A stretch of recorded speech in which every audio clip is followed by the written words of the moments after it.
بسم اللہ الرحمن الرحیم نحمدہ ونصلی علی رسولہ الکریم اما بعد۔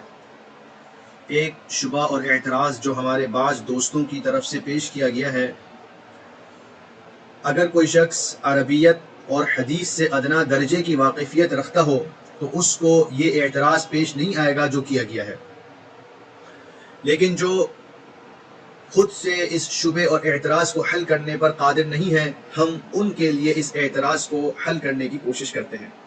یہ اعتراض در حقیقت صحیح البخاری کی ایک روایت کو لے کر کیا گیا ہے، اور میں سمجھتا ہوں کہ اس اعتراض کی بنیاد خود ساختہ ترجمہ ہے، اور اس ترجمے کی بنیاد پر جو غلط نتائج نکالے گئے ہیں وہ در حقیقت بنیاد ہے اس شبہ اور اعتراض کے پیش آ جانے کی۔ میں اولاً آپ کے سامنے صحیح البخاری کی وہ روایت پیش کرتا ہوں جس کا نمبر 2581 ہے۔ اس حدیث میں آپ علیہ السلام نے فرمایا لا تؤذینی فی عائشہ فإن الوحی لم یأتنی وأنا فی ثوب امرأة الا عائشہ۔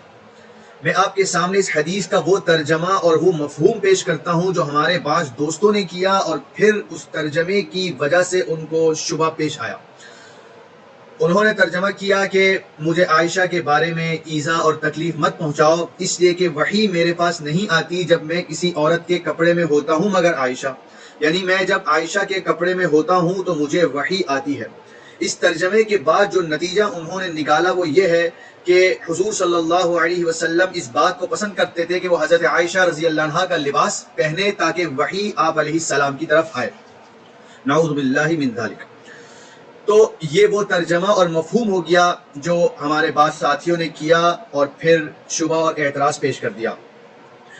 میں پہلے آپ کو یہی حدیث مختلف کتابوں سے مختلف اسانید اور سندوں سے جو آئی ہے وہ سناتا ہوں۔ وہ احادیث بالکل کافی ہو جائیں گی اس بات کو سمجھنے میں کہ یہ جو 2581 والی حدیث ہے جس میں ثوب کا لفظ آیا ہے، جس کا معنی کپڑے کے ہوتے ہیں، اس کا مطلب کیا ہے۔ اسی صحیح بخاری کے اندر ایک روایت ہے 3775، اور وہاں پر الفاظ ہے لا تؤذینی فی عائشہ فإنہ واللہ ما نزل علی الوحی فی لحاف امرأة منکن غیرہا۔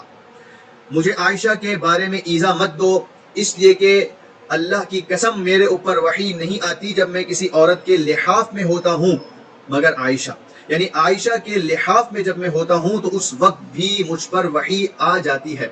یہ در حقیقت حضرت عائشہ رضی اللہ عنہا کی فضیلت کو بیان کیا جا رہا ہے دوسری ازواج مطہرات پر، کہ حضرت عائشہ کو دوسری ازواج پر یہ فضیلت حاصل ہے کہ جب میں عائشہ کے لحاف اور بلینکٹ میں ہوتا ہوں اس وقت بھی وحی کا آنا نہیں رکتا ہے۔ یہ حدیث جو صحیح بخاری میں آئی ہے دوسری جگہ پر یہ بالکل کافی ہے اس بات کو سمجھنے کے لیے کہ 2581 والی حدیث میں جو ثوب کا لفظ استعمال ہوا تھا اس کا مطلب کیا تھا۔ اس کا مطلب 3775 حدیث نے بتا دیا کہ ثوب کا معنی لحاف، کمبل، بلینکٹ کے ہیں۔ لیکن میں چند اور شواہد آپ کے سامنے پیش کرتا ہوں تاکہ بالکل تشفی حاصل ہو جائے۔ سنن النسائی کے اندر بھی یہ روایت موجود ہے 3949 3950، دو احادیث ہیں اس طرح کی، اور دونوں کے اندر لحاف کے الفاظ ہے وَأَنَا فِي لِحَافِ امْرَأَةٍ مِّنْكُنَّ إِلَّا فِي لِحَافِ عائشہ وَأَنَا فِي لِحَافِ امْرَأَةٍ مِّنْكُنَّ إِلَّا هِيَ، یعنی وحی میرے پاس نہیں آتی جب میں کسی عورت کے لحاف میں ہوتا ہوں ازواج میں سے مگر عائشہ، یہ جب عائشہ کے لحاف میں ہوتا ہوں تو وحی کا آنا نہیں رکتا۔ اسی طرح جامع الترمذی کے اندر بھی یہ روایت موجود ہے 3879 اس حدیث کا نمبر ہے، اس کے اندر بھی الفاظ ہیں وَأَنَا فِي لِحَافِ امْرَأَةٍ مِّنْكُنَّ غَيْرِهَا۔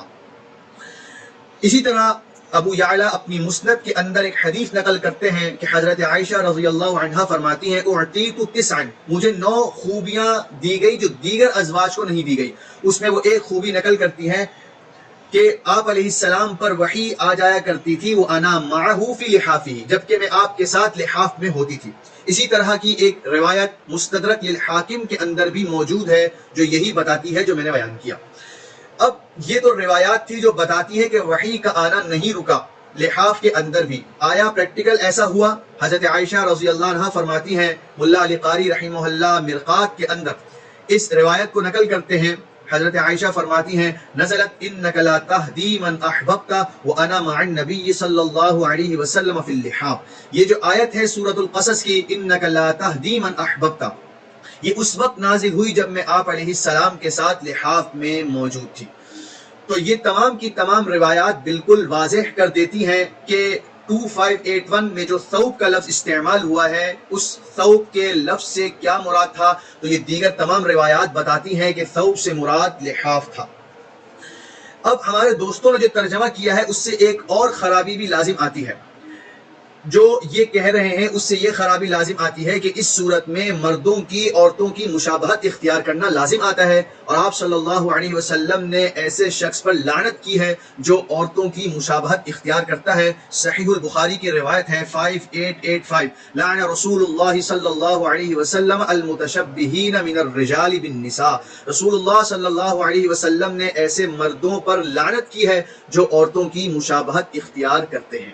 تو یہ وہ احادیث اور یہ حدیث بالکل واضح کر دیتی ہے کہ ہمارے دوستوں کا کیا ہوا ترجمہ خود ساختہ ہے، اور جو نتیجہ انہوں نے اس ترجمے سے نکالا ہے وہ بالکل غلط، بے بنیاد، باطل ہے۔ لیکن ایک سوال بہرحال رہ جاتا ہے کہ اگر یہاں لحاف کمبل ہی مراد ہے تو پھر 2581 کے اندر ثوب کا لفظ کیوں استعمال کیا گیا؟ تو میں نے ابتدا میں کہا تھا کہ جو شخص عربیت سے واقفیت رکھتا ہوگا اس کو ثوب کے لفظ کو دیکھ کر بالکل یہ شبہ پیش نہیں آئے گا۔ وجہ کیا ہے؟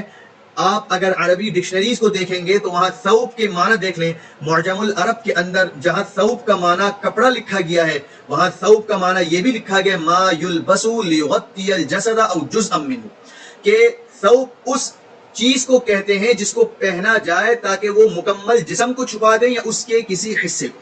لہذا ثوب کے اندر جس طرح یہ بات داخل ہے کہ وہ جسم کے بعض حصے کو چھپاتا ہے، اسی طرح ثوب کا ایک معنی یہ بھی ہے کہ وہ پورے جسم کو چھپا دینے والی چیز ہو۔ اور جب آپ لحاف کو دیکھیں گے، جب آپ بلینکٹ کو دیکھیں گے تو وہ اسی طرح ہوتا ہے، وہ پورے انسانی جسم کو چھپا دیتا ہے۔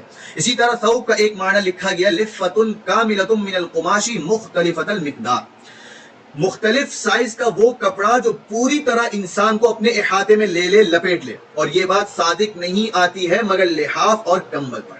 لہٰذا احادیث بھی اس ترجمے کا انکار کرتی ہے جو ہمارے دوستوں نے کیا، اور لغت عرب بھی انکار کرتی ہے اس مفاہیم، اس مطالب کا جو ہمارے دوستوں نے کیا۔